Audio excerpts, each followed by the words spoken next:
મારું નામ અનિલ છે. હું 27 વર્ષનો છું. મારા લગ્નને 3 વર્ષ થયા છે. મારી પત્નીનું નામ જીયા છે. હું તેને ખૂબ પ્રેમ કરું છું. તેની બેન ઘણી વખત અમારા ઘરે રહેવા આવતી. તે મને ખૂબ સુંદર લાગતી. મારી પત્ની પણ ખૂબ સુંદર હતી. હું અને મારી પત્ની એકબીજાને ખૂબ પ્રેમ કરતા. એક વખત મારી પત્ની બહાર ગઈ ત્યારે મારી સાડી રહેવા આવી હતી. તેને મને તૈયાર થઈ પૂછ્યું કે હું કેવી લાગુ છું. મેં કીધું કે તું આજે ખૂબ સુંદર લાગે છે. પછી તેને કીધું કે મારે બોયફ્રેન્ડ છે, તે મને બહુ ગમે છે. તેને તેના વિશે ઘણી વાતો કરી. મારી સાડી દેખાવમાં સુંદર હતી. મને તેની જોડે કરવાની બહુ ઈચ્છા થતી. તેના હોઠ મારા હોઠથી દબાવવાની ઈચ્છા થતી, પણ કંઈ કહી ન શકતો. આજની વાર્તા ખૂબ મજેદાર થવાની છે, તો આવી વાર્તા માટે મારી ચેનલને સબસ્ક્રાઈબ કરી દો, જેથી આવી વાર્તા તમને રોજ મળતી રહે. તો 3 વર્ષ પહેલાં મારા લગ્ન બહુ ધૂમધામથી થયા હતા. મારી પત્ની સુંદર હતી એટલે હું બહુ ખુશ હતો. લગ્ન પછી અમે રોજ કરતા. મને ખૂબ મજા આવતી. તે સરસ રિસ્પોન્સ આપતી. તેને બધી કળા આવડતી. તે મને ખૂબ મજા આપતી. તે હું કહું તે બનતી. તે ના પાડી મારો મૂડ ઓફ ના કરતી. તે જ્યારે ગોળીનું કરતી ત્યારે બહુ ખૂબ લાગતી. મારી લાકડીને ખૂબ મજા આવતી. હું પછી તેને ખૂબ મારતો. પછી તે ઉપર આવતી. પછી તો તે ખૂબ કૂદતી. હું તેના વાળ ખુલ્લા કરી દેતો. પછી તો મને જન્નત જોવા મળતું. હું તેના સંતરાને બહુ અડતો અને ચૂસ ચૂસ કરતો. તે બી જોડે જોડે કૂદકા મારી મને મજા આપતી. અમારું જીવન સરસ ચાલતું. આમ અમારે ઘણા મહિનાઓ પસાર થઈ ગયા. તેની એક બહેન હતી. તે 20 વર્ષની થઈ હતી. તે ઘણી વખત અમારા ઘરે આવતી. અમે બે ઘણી વખત મજાક મસ્કરી કરતા.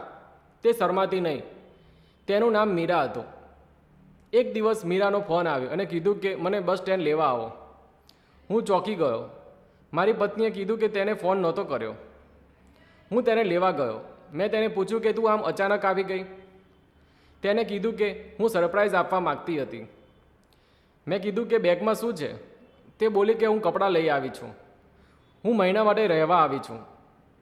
મેં તેને બાઇક પર બેસાડી અને ઘરે લઈ આવ્યો. તે જીયાને જોઈ ખુશ થઈ ગઈ. જીયાએ પૂછ્યું કે તે ફોન કેમ ના કર્યો કે તું આવીશ. તેને કીધું કે આ સરપ્રાઈઝ માટે કર્યું.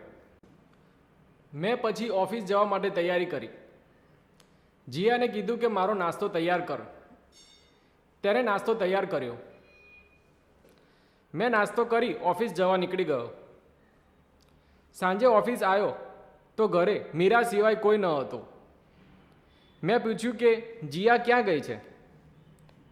તેને કીધું કે તે બજાર ગઈ છે. હું તમારા માટે ચા બનાવી આપું છું. તેને ચા બનાવી મને આપી. મારા ધબકારા વધી ગયા હતા. એક દિવસ સવારે મીરાએ જીયાના કપડાં પહેર્યા હતા. મેં મીરાને જીયા સમજી પાછળથી ગળે લગાવી દીધું. પછી મને ખબર પડી તો હું ગભરાઈ ગયો. મેં કીધું કે મને લાગ્યું કે જીયા છે. તેને કીધું કે કશો વાંધો નહીં. મેં તેના કપડાં પહેર્યા એટલે તમને ના ખબર પડી. પછી કીધું કે તમને કેવું લાગ્યું? તેને કીધું કે તમે મને આ રીતે પકડો તો મને બહુ ગમે. તે આવું બોલી રસોડાની બહાર નીકળી ગઈ. મને એની વાત મજાક લાગી.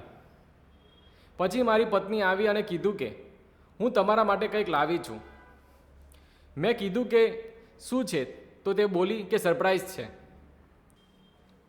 હું તમને મેરેજ એનિવર્સરી પર બતાવીશ. એક રાત અમે કરતા હતા ત્યારે બારીમાંથી કોઈ જોતું હોય તેવું લાગ્યું. મેં જીયાને કીધું નહીં.